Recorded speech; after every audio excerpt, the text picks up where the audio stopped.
Here's how to do data validation and conditional formatting in a spreadsheet. So I have my spreadsheet that I'm using, and I basically want to force an answer, and I also want to create a strong visual like you see over here on the side by the tweets. So I'm going to ask about attending a conference. The first thing I want to do stylistically is change my header here, my heading here. So I'm going to click on this, I'm going to go up to the bucket, and I'm going to make that orange. I'm going to go to bold, and I'm going to change my color to white.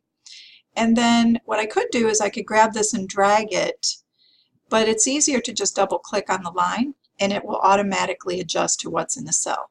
So especially if you have a lot of items and you want to adjust all the cell size, what you can do is just double click and it will adjust automatically for you. Another thing that you are seeing pop up here is I have a note. I inserted a note into cell F at the top, and inserting a note saves you from having those bulky paragraphs showing up. So all you do is click in the cell where you want to insert the note and go up to Insert and go to Note. And then afterwards you'll see that little black triangle in the corner, and that lets people know that there's a note there. So back to my column G, I'm going to use my Shift key and I'm going to grab the cells that I want to work in. And then I'm going to go up to Data and then Validation. And from criteria in the list from a range, I want to choose list of items, and I'm going to put yes, comma, no.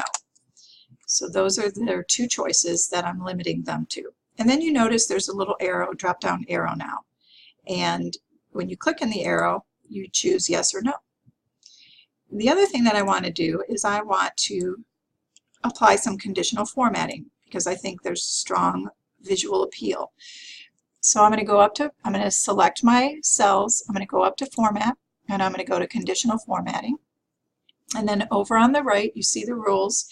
You see what cells, the range that you're applying. And I'm going to format cells if the text contains, and this one's going to be yes.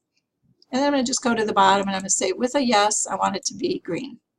And I'm going to go ahead and make that bold, but I'm going to leave it black. Otherwise I can change the font text color here. I'm going to click Done, and I could have added a new rule right then, but I decided I want to add a new rule. I'm going to do the same thing. If the text contains, this time it's going to be no. And I'm going to make that red, and I am going to change my font color to white. I'm going to say I'm done. So I'm going to go ahead and X out of this, and then I'm going to go back to column G, and now when I click on my arrow, if I choose yes, it's going to be green. If I choose no, it's going to be red. So I can see at a glance who's going, who's not going. And then one other thing you'll notice at the bottom here, my tabs are all named, and there's a little color line for sort of separating them visually. All you have to do is click on the little arrow at the tab, and then you can rename it or you can change that color. And there you go.